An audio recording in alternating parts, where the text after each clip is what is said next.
आपने जो दूसरा कोड ऑफ कंडक्ट बताया, आपने कहा कि 1 इंच, उसको एक चीज भी अपने लिए नहीं इस्तेमाल करनी चाहिए। आप खुद यहां पर लोगों के साथ जाते हैं, क्या बाबा रामदेव अपने लिए कुछ इस्तेमाल करते हैं? आप बड़ी बड़ी गाड़ी में ट्रैवल करते हैं, फ्लाइट से जाते हैं, मैं बताता हूं, विदेश जाते हैं आप?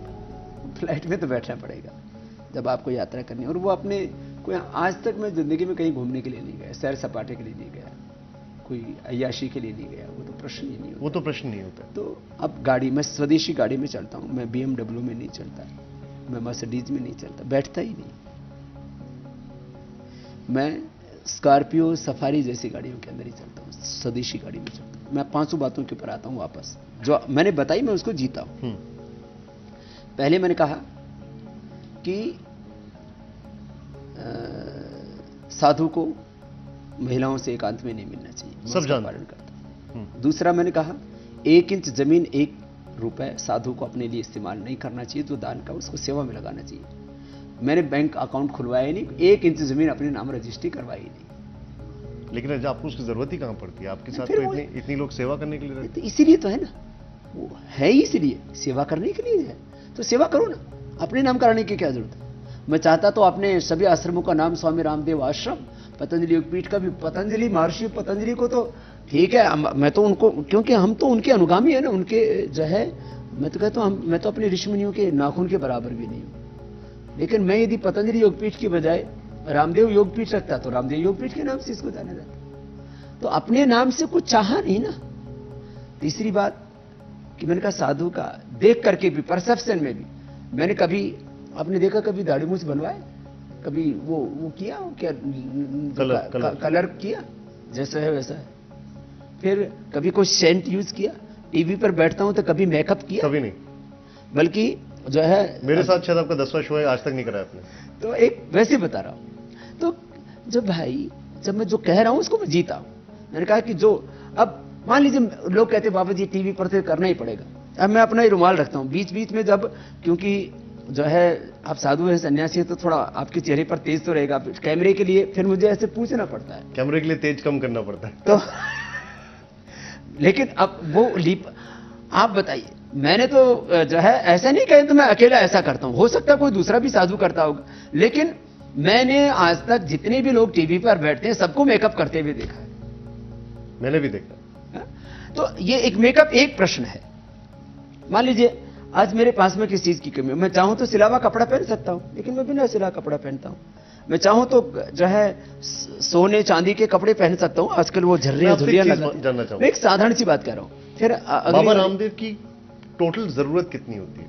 दिन 24 घंटे में बाबा रामदेव के लिए क्या जरूरी होता है, खाने से लेकर एक जमीन पर बिछोने के लिए दरी,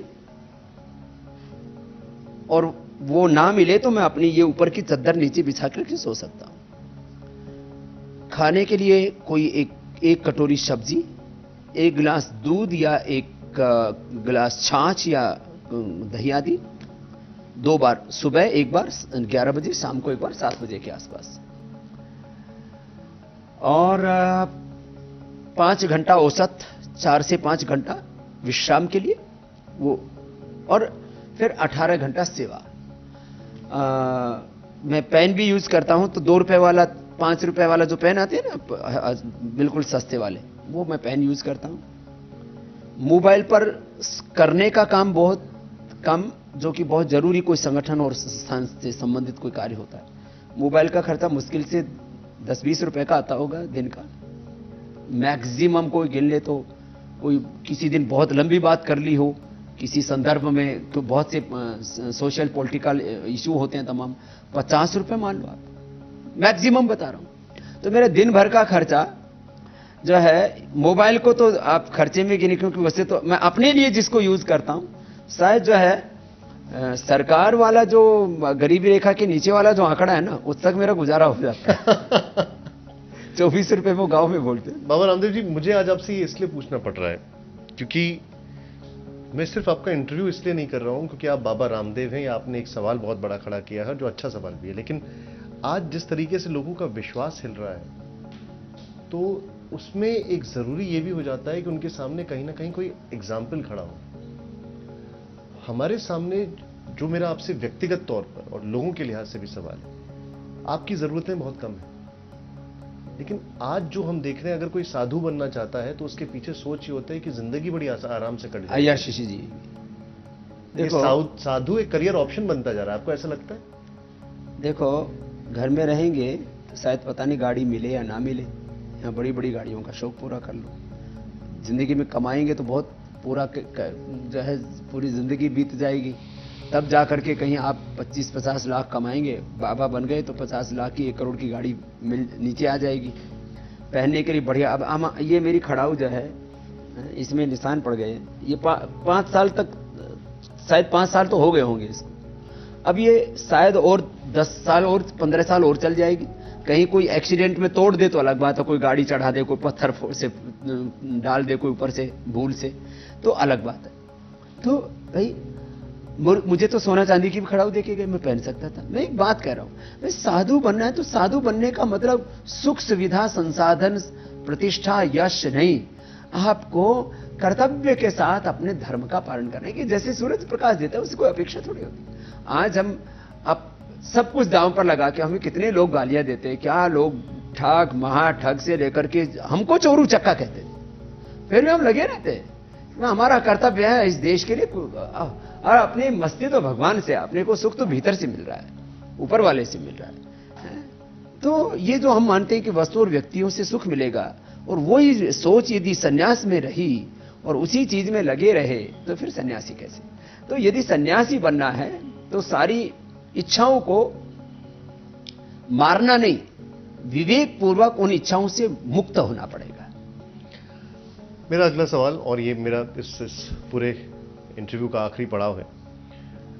नरेंद्र मोदी जी को आप खुलकर समर्थन दे रहे हैं, लेकिन अगर नरेंद्र मोदी जी बीजेपी की तरफ से नहीं हुए प्राइम मिनिस्ट्रियल कैंडिडेट, तो क्या आपका समर्थन बीजेपी को होगा? नहीं, फिर हम पुनर्विचार करेंगे। देखिए, मोदी जी से काला धन, भ्रष्टाचार, व्यवस्था परिवर्तन के हमारे तमाम मुद्दे, जिसमें कि किसानों के लिए आय आयोग की बात है, टैक्सेशन की बात है, माइनिंग की बात है, एनवायरमेंट की बात है, फिर जो है गो आधारित खेती की बात है, वो तमाम इशूज जो इस देश की ज़रूरत है। आज सेंसेक्स से देश की इकोनॉमी चल रही है। आज इस देश की इकोनॉमी चलनी चाहिए गांव से, मजदूर से, किसान से, इस देश के 125 करोड़ हिंदुस्तानियों से। चंद लोग बैठ करके, माने करीब 1 लाख लोग भी नहीं होंगे, 60-70 हज़ार लोग मिलकर के देश की इकोनॉमी को ऊपर नीचे कर देते हैं। पूरा देश जो है एक तरह से चंद लोगों की मुट्ठियों में कैद हो गया है। और मैं यदि बड़े रूप में कहूं तो 125 करोड़ लोगों की जिंदगी की खुशियां 125 लोग अपने पैरों की तरह रोंद रहे हैं, चल रहे हैं। तो अब इस देश के इतने बड़े इश्यूज हैं, उसके ऊपर मैंने उस व्यक्ति से बात की, और उस व्यक्ति ने 100% मेरे मुद्दों पर, जो राष्ट्रहित के जनहित के मुद्दे, मुझे कोई अपने लिए कुछ नहीं, क्या आपको ऐसा लगता है कि उसमें वो व्यक्ति जो है उसके ऊपर हम पूरा विश्वास कर सकते हैं, भरोसा कर सकते हैं, और विपरीत परिस्थितियों में भी वो 80 से 90% तक डिलीवर कर सकता है। क्या इसका अर्थ यह है कि बीजेपी में नरेंद्र मोदी के अलावा कोई है ही नहीं जो कि आगे देश को ले जा सकता है? देखिए, दूसरे व्यक्ति ऑप्शन के तौर पर हैं, लेकिन फिर मैंने कहा पुनर्विचार करना पड़ेगा, फिर उस व्यक्ति से फिर वापस सोचना पड़ेगा कि पहली बात तो कि मुद्दे, और दूसरी बात क्या देश भी चाहता है। तो मेरी आपसे जो पिछली बार मुलाकात, बहुत से लोग हैं जो मतलब ये सोचने के लिए मैं प्रधानमंत्री बन जाऊं। प्रधानमंत्री तो देश की जनता बनाती है ना। अब आपने देखा, अभी भी सर्वे होते हैं, औसत करीब 50 से 60% के बीच, कहीं पर 48 आता है, कहीं 50 आता है, कहीं 56-57 आता है, कहीं 60 आता है। 50 से 60% लोग मोदी को प्रधानमंत्री के रूप में देखना चाहते हैं। और दूसरे जिनको फेसबुक और सोशल मीडिया पर लोग भोंदू और पप्पू कहते हैं, उन लोगों को जो है 8, 10, 15। अब कितना बड़ा फासला है। तो अब जिसको देश चाहता है, नहीं, हम तो फकीर आदमी, हमको कुछ नहीं चाहिए, हमको ना एमएलए एमपी ना सीएम पीएम बनना, लेकिन देश में अच्छा आदमी राज करे, और वो ही समाधान दे सकता है। चारों और गवर्नेंस नाम की कोई चीज नहीं है। चीन गुस्सा आ रहा है, सुरक्षा का प्रश्न हो, जीडीपी का प्रश्न हो, ग्रोथ रेट का प्रश्न हो, एक्सपोर्ट इंपोर्ट का प्रश्न हो, पूरी जो है इकोनॉमी का डिवैल्यूएशन का प्रश्न हो, तमाम तरह के प्रश्न। क्योंकि मैंने व्याकरण शास्त्र, वेद शास्त्र के साथ अर्थशास्त्र, पूरे जीवन को देखा है, और उस जीवन की हर कसौटी पर, नेतृत्व की हर कसौटी पर नरेंद्र मोदी खरे उतरते हैं। वो इस महान राष्ट्र के महानायक होने का मादा रखते हैं। उनमें योग्यता है, क्षमता है, एबिलिटी है, कैपेबिलिटी है। वो एक व्यक्ति है जो हिंदुस्तान को सही नेतृत्व दे सकता है। और चारों तरफ देश में निराशा है। काम तो हमें खुद ही करना है। कोई खेत में जाकर के खेती थोड़ी करेगा नरेंद्र मोदी, कोई इंडस्ट्री में जाकर के प्रोडक्शन थोड़ी करेगा नरेंद्र मोदी, लेकिन गुड गवर्नेंस, तो मिनिमम गवर्नमेंट और मैक्सिमम गवर्नेंस, ये जो सिद्धांत आज जो समृद्धि का है उसको वो फॉलो करता है। बाबा रामदेव जी, आखिरी 3 सवाल और ये रैपिड फायर राउंड है। क्या इस देश में कुछ साधुओं की वजह से साधुओं के ऊपर से विश्वास कम हो रहा है लोगों का, हाँ या ना? साधु को प्रथम दृष्टया देखने पर प्रश्न चिन्ह जरूर लगते हैं। इसमें जिनका बड़ा चरित्र है, बड़ा व्यक्तित्व, उनके ऊपर असर कम पड़ेगा। तो साधारण साधु जो जिनको बहुत लोग नहीं जानते हैं लेकिन बड़े तपस्वी हैं, उनके ऊपर जरूर असर पड़ता है। उनको शक की निगाहों से देखें, अरे ये भी ऐसे होगा। तो ये जो आम साधु जो जिसकी बहुत बड़ी पहचान नहीं है, उसके लिए बहुत बड़ा संकट होगा। क्या जो प्रकरण हुआ है ये आसाराम का, उसके बाद से आपको लगता है कि जो साधु पंथ है वो थोड़ा शर्मिंदा हुआ? देखो, अब इसमें जो शीर्ष संत माने जिनकी प्रतिष्ठा है देश में, जिनके 25-50 लाख करोड़ 2 करोड़ जिनकी फॉलोइंग है या जिनकी को पहचानते हैं लोग देश में, वो इसमें आकर के कुछ बोले तो है नहीं। बोलना चाहिए था, लेकिन बाबा रामदेव को खुद शर्मिंदा हुआ है कि नहीं हुआ? ये सुनकर के अच्छा नहीं लगा। अगर बीजेपी में, हाइपोथेटिकल सवाल, नरेंद्र मोदी खुद किसी और को प्रमोट करते हैं तो आपका क्या फैसला होगा? फिर तो उनके साथ बैठ करके विचार करेंगे। और दिमाग में हमारे और भी लोग हैं और उसमें बहुत तेजस्वी लोग भी हैं, लेकिन first priority is Narendra Modi. Baba Ramdev ji, बहुत बहुत शुक्रिया, हमसे समय आपने निकाला और बातचीत की।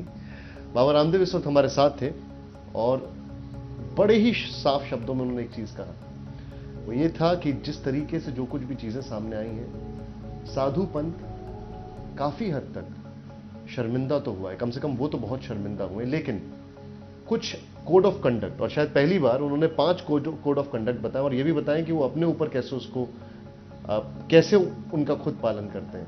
ये कम से कम अगर किए जाए तो फिर से वो जो इज्जत है वो मिलेगी।